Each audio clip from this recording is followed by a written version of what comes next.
Pingamizi la Yanga dhidi ya Rais Karia linalotajwa limepelekwa kwenye kamati ya maadili sio hila, ni vita dhidi ya haki.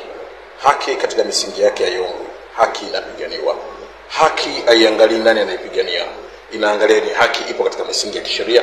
Ndio maana pingamizi linapotajwa la kisheria basi naenda kupimwa katika fasili za kisheria.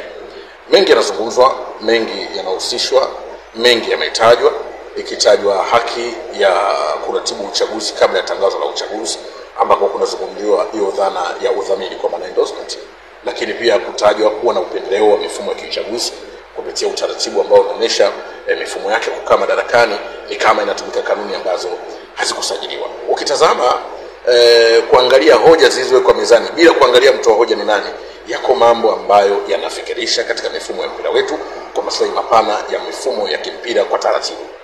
Kama ni kweli tunao uchaguzi ambao unaweza ukaratibiwa kwa kanuni ambazo hazijasajiliwa na BMT, na kwa kuwa mtu akitokea ana hoja juu ya hizo kanuni akaonekana mtu mbaya sana, basi tupo katika kivuli karibu na umauti juu ya maslahi ya mpira wetu.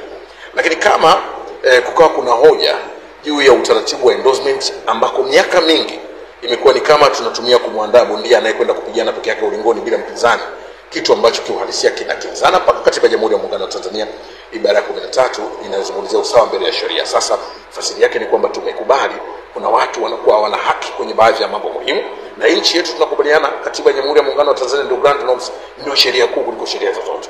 Lakini tukirudi kwa ujumla wetu sote, ni nani ambaye anaridhishwa na taratibu za uchaguzi wa mpira wetu? Kama mambo yatakuwa hivi, maana yake hatuwezi kupata watu sahihi wengine zaidi ya watu ambao tuko nao kama vile jini katumwa kumuongea mwanadamu. Kiuhalisia, wakati tunaangalia pingamizi imetolewa na nani, hebu tuangalie uzito wa hoja za hizo pingamizi. Binafsi siridhishwi na taratibu na michujo inayofanyika kwa wagombea wanaojihusisha na mpira. Ni kama vile mpira umeharamishwa kwa watu wengine wote ambao wana haki ya kuongoza mpira, kwa kuangalia utaratibu rafiki ambao utatoa nafasi kwa mdau yoyote wa mpira anayekizi vigezo vya kitaratibu ili awe na nafasi ya kuweza kushiriki kwenye mpira. Kwa ukitazama pingamizi la Yanga ni vita dhidi ya haki, sio pingamizi la kuangalia nani katoa. Sasa kwa bahati mbaya, mara zote na mara nyingi tumekuwa waumini wa kuangalia mtu kasema nini, sio kuangalia kilichosemwa ni kitu gani. Na hili ndio eneo ambalo tunakwama katika mpira wetu, tunakwama kwenye mambo mengi, tunaangalia nani kasema nini, sio kuangalia kitu gani kimesema. Kwa hivyo hilo lazima liangaliwe katika uzito.